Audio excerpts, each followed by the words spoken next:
ఈరోజు ఈ మీడియా సమావేశానికి ఇచ్చేసినటువంటి నాయకులకు అలాగే మీడియా మిత్రులకి అందరికీ నమస్కారం. ఈరోజు ప్రత్యేకించి మన రాష్ట్రంలో మతాలను రెచ్చగొట్టి కులాల మధ్య చిచ్చుపెట్టి అలాగే ఈరోజు ప్రజలందరినీ కూడా ఒక అయోమయంలో పడవేసే విధంగా ప్రతిపక్ష నేత అయినటువంటి జగన్మోహన్ రెడ్డి ఈరోజు ప్రెస్ మీట్ పెట్టడం జరిగింది. ఏదైతే 3 రాజధానులని ఎన్నికల ముందు వెళ్తే ప్రజలందరూ కూడా మామిడి పరుగులు కొట్టి 151 సీట్లు ఉన్నటువంటి వైసీపీ ప్రభుత్వాన్ని 11 సీట్లకే పరిమితం చేశారు. ఇంకా అయినప్పటికీ కూడా జగన్మోహన్ రెడ్డికి బుద్ధి రావట్లేదు.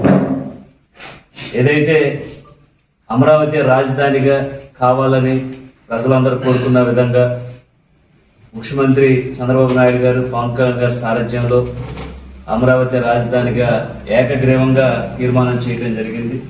దాన్ని కూడా వక్రీకరిస్తూ ఏదైతే మావిగన్ పేరు పెట్టాలని చాలా అసహ్యంగా కూడా మాట్లాడడం జరిగింది. కానీ ప్రజలందరూ కూడా దాన్ని ఎంత వ్యతిరేకించారో మీ అందరికీ తెలుసు.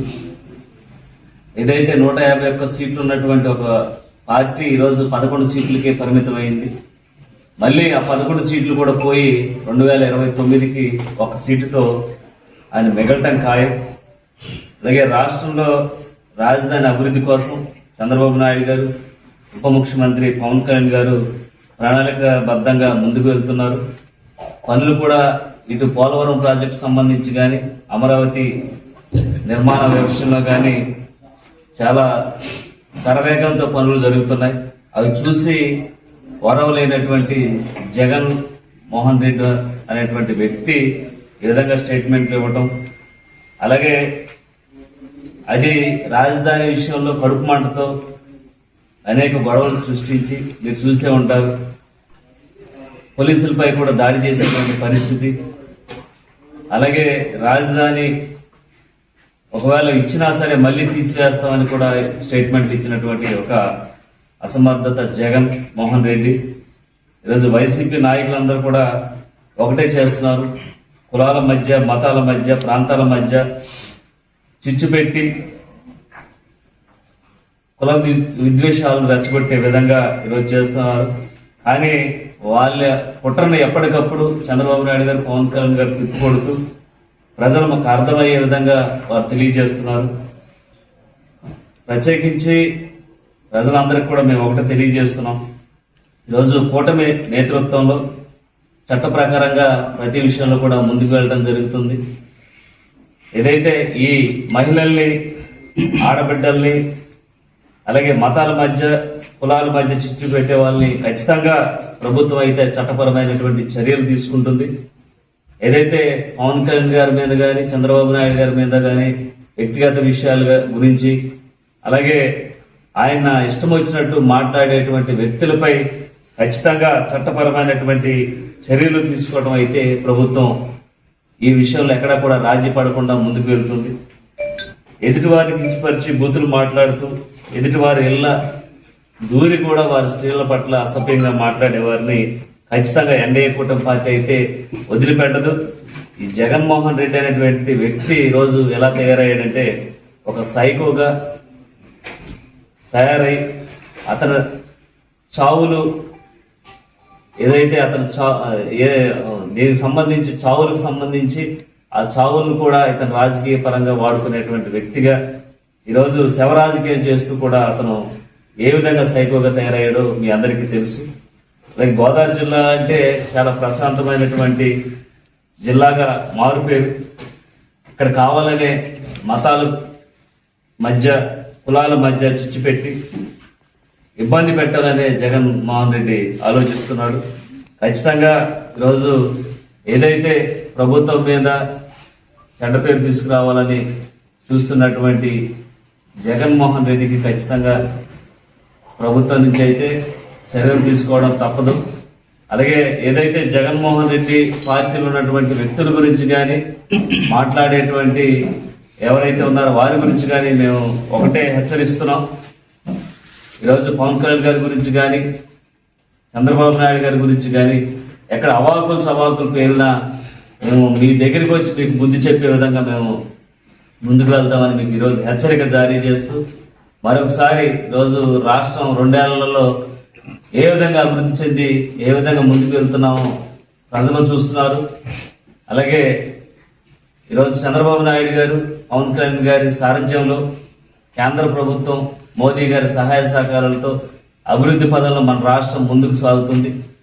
ఇలాగా అభివృద్ధిని చూసి వారం లేనటువంటి జగన్మోహన్ రెడ్డి అనేటువంటి వ్యక్తి శుక్రవారం ఏదైతే మీడియా సమావేశం పెట్టి శుక్రవారం ఢిల్లీ ఉండి శుక్రవారం అమరావతి వచ్చి మీడియా సమావేశం పెట్టి మళ్ళీ వెళ్ళిపోయి మళ్ళీ శుక్రవారం వచ్చి మళ్ళీ ఇలాగా మీడియా సమావేశాలకు మాత్రమే పరిమితమైనటువంటి వ్యక్తి జగన్మోహన్ రెడ్డి. అలాగే ఏదైతే అసెంబ్లీలు స్టార్ట్ అయి 2 సంవత్సరాలు అవుతున్నాయి, ఏ ఒక్క రోజు కూడా అసెంబ్లీలో ఏదైతే తమ నియోజకవర్గాల్లో ఉన్నటువంటి 11 మంది ఎమ్మెల్యేల సమస్య గురించి ఏ రోజు మాట్లాడలేదు. గత ప్రభుత్వంలో అసెంబ్లీలు జరిగినాయి, మీ అందరూ చూసే ఉంటారు ప్రజలందరూ కూడా. అసెంబ్లీలో కేవలం జగన్మోహన్ రెడ్డి అనేటువంటి వ్యక్తిని పొగడటం తప్ప అక్కడ జరిగింది ఏమీ లేదు. అలాగే ప్రతిపక్షంలో ఉన్నటువంటి అప్పటి చంద్రబాబు నాయుడు గారు కానీ నారా లోకేష్ గారిని కానీ ఏ విధంగా కించపరిచి మాట్లాడేవాళ్ళు, కొంతమంది కొడాల నాని కానీ పేరు నాని కానీ ఇలాగ కొంతమంది ఏ విధంగా ఏకవచనంతో మాట్లాడి కించపరిచేవాళ్ళు మీ అందరికీ తెలుసు. అవన్నీ ప్రజలందరూ చూసి ఈరోజు 151 సీట్లు ఉన్నటువంటి వైసీపీ పార్టీని 11 సీట్లకి పరిమితం చేశారు. ఆ 11 సీట్లు కూడా మిగిల్చుకునేటువంటి పరిస్థితి కనిపించట్లేదు. కేవలం జగన్మోహన్ రెడ్డి అనేటువంటి వ్యక్తే ఈరోజు మిగిలే పరిస్థితి కనిపిస్తుంది. ప్రజలు గట్టిగా బుద్ధి చెప్తారు.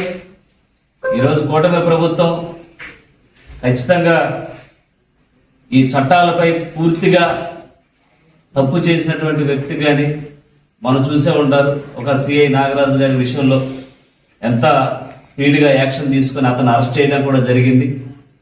కానీ అదే దళితులకు సంబంధించినటువంటి అనంతబాబు విషయంలో ఏ విధంగా వైసీపీ ప్రభుత్వం అప్పట్లో ఉన్నటువంటి వైసీపీ ప్రభుత్వం అతను కాపాడిందో మీ అందరికీ తెలుసు. ఈరోజు చట్టాలని చేతిలో తీసుకొని ఎన్ని తప్పుడైనా చేయొచ్చు అనేటువంటి భావంతో ఉన్నటువంటి వైసీపీ పార్టీ, అదే మనవడైనా సరే తప్పు చేస్తే శిక్షించాలనేటువంటి భావంతో ఉన్నటువంటి కూటమి పార్టీకి తేడా ఇదే. ప్రజలందరూ కూడా ఏదైతే చూస్తున్నారు అలాగే ఆదరించారు. ఖచ్చితంగా ఆదరించిన విధంగా ఈరోజు ఎన్డీఏ కూటమి పార్టీ మురిగే కుక్కల కోసం ఆగదు, అభివృద్ధి పదంలో ముందుకు వెళ్తుంది అనడానికి ఎగ్జాంపుల్ పోలవరం నియోజకవర్గం. ఈరోజు ఆంధ్రుల జీవనాడి పోలవరం ప్రాజెక్టు. ఈ ప్రాజెక్ట్ని గత ప్రభుత్వాలు నిర్వీర్యం వల్ల ఎంత ఇబ్బంది పడ్డారో మీ అందరికీ తెలుసు. డయాఫ్రామ్ వాల్ కొట్టుకుపోయింది. 3 మండలాల్లో ఉన్నటువంటి నిర్వాసితులకు ఏ ఒక్కరికి కూడా ₹1 ఇచ్చినటువంటి దాఖలాలు లేవు. మన ప్రభుత్వం వచ్చిన తర్వాత డయాఫ్రామ్ వాల్ 900 కోట్లతో నిర్మాణం కొనసాగించాం, పూర్తి చేశాం. అలాగే 4 దఫాలుగా ఒకసారి 3,000 కోట్లు, ఒకసారి 2,000 కోట్లు, ఇలాగా 4